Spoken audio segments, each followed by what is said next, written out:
mišju. Ako ste gledali film o velom pirula o mišju, onda bi vam sve moralo biti jasno.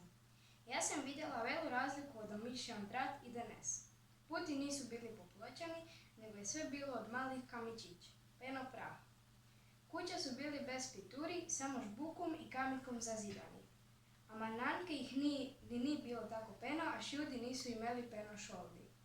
Oni ki su delali v Ameriki, spravljali bi šoldi za stare dnevi. Drugim su i male kuće bili dosta. Ma ni sve ni v kućah ni putih. Ljudi su se jako promijenili. Ljudi prije su stalno bili skupa. Ženske su šili, a muški bi lovili ribi ili pak delali v polju.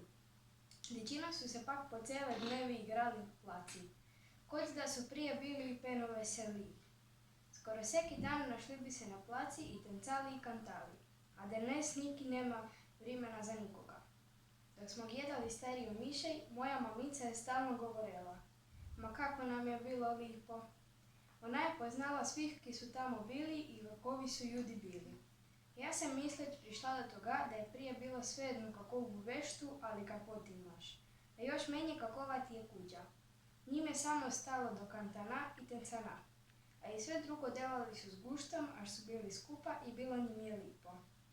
Lara Nussdorfer, 8. razred, područna škola Omišalj.